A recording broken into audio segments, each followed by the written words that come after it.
Welcome to Friday Fraud Law Review.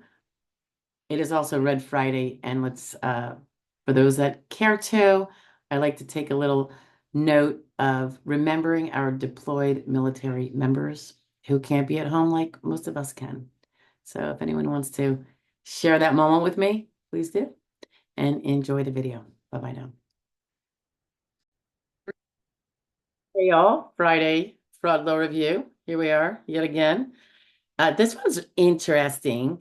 This is in Maine, and in November 2024, we have a heavy weight of all the reported frauds, Social Security frauds of Maine being implicated. Imagine that. Uh, um, Maine, I'm sorry, you've slid downhill lately. But anyway, hopefully he'll get it back together. Okay, this one's interesting because the fellow is 87 years old in November 2024. Which I think explains the very light sentence he got. Very light relative to the duration of his crimes. Okay. And he went to trial. And that's the second one this month that I'm reading here that went to trial. There's might have been more, but of the ones that I'm reading in the OIG's receptacle of recent press releases on investigations and trials and sentences. Usually it's a plea. Okay, so listen to what this guy's name, because he's been found guilty. I'm going to say his name, Napoleon Gonzalez. Let's see. According to court records, beginning in the mid-1960s, I'm born in the late 60s, so this is even before, I mean, this is how old this is. He took on the identity of his brother, Guillermo, who had died as an infant in 1939. In 1981, he applied for a Social Security number in his deceased brother's name. So I guess back then, and this is probably so, nowadays we get Social Security numbers. They're applied for when we're being born in the hospital. The hospital has a whole system.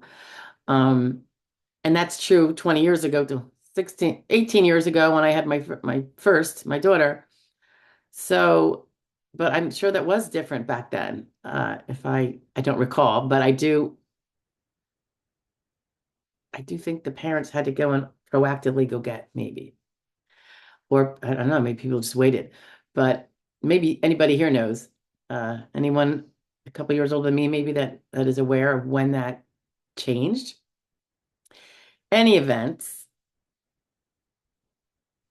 he, yeah, he applied for Social Security number in his deceased brother's name and filed applications for Social Security retirement benefits in his own name, in 1999 when he was old enough, many years later, and in his brother's name 2 years later, the one that he took on the identity and got a Social Security number way back when.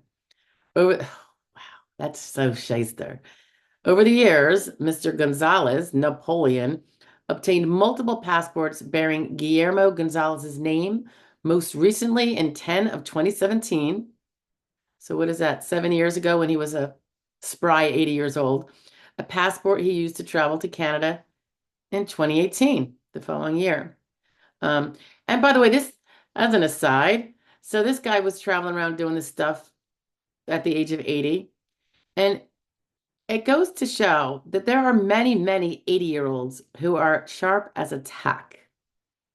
This guy chose to use it for selfish reasons, of course.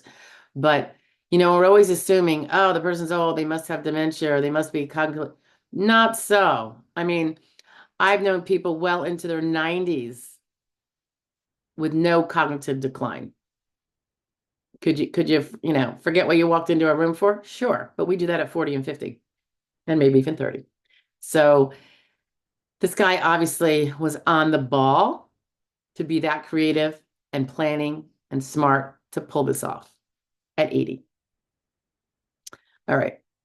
He collected retirement benefits under both identities until March of 2020, when investigators, wow, that's a lot of years, 20 years.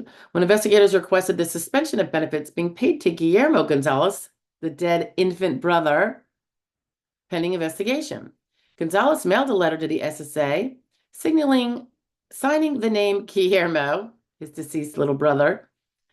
I think it was a little brother. And the social security number assigned to Guillermo. Well, Guillermo's identity. Guillermo really never had a social security number, which you can only get when you're alive. And it was asking for, so Gonzalez was asking for an explanation for the suspension. Because he was all like, holier than thou. How dare you? In the letter, he requested a prompt reply, which is funny. I always say, thank you for your anticipated prompt reply, or something to that effect, claiming that due to the ongoing COVID-19 pandemic, he was locked in his apartment, unable to drive, and dependent on neighbors to obtain food and other items. I'll repeat it. Now this guy is now 83. Think how savvy he was. So don't be thinking all 80-year-olds are daft just because we know one who it might be. Okay. Or more than might, but all right.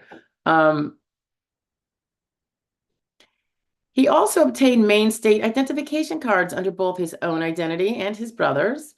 In January 2020, the Maine Bureau of Motor Vehicles uncovered the decades-long ruse and alerted federal authorities. I wonder what they saw. Was it that the pictures were matching up? Maybe it was photo. I mean, I don't know. I don't know if they're going to go into it. No, they're not. They never do. Okay. I'm wondering if there was some sort of photo recognition. Like this guy's face is on two. I mean, there's no reason why that shouldn't be a technology used, and it's existed for many years, right? I mean, we've been hearing about, facial recognition, certainly photo recognition when it's a static photo. So I would like to think that would be something doable. And that seems like something that would happen because your identification card is going to have your photo. So maybe he used his own photo for his brother's as well as his own. That was stupid. Oh, I said the word stupid. Sorry. I know that's offensive, right? Sorry. Not really sorry. Let's see. What else is it telling us here? All right. Then they did the blowhard stuff again. The jury conviction in this sentence holds Mr. Gonzalez accountable for his intolerable crimes. All right. I always skip that stuff. Anywho, so they gave him 5 months. What do they say? They gave him 5 months of probation in light of his age.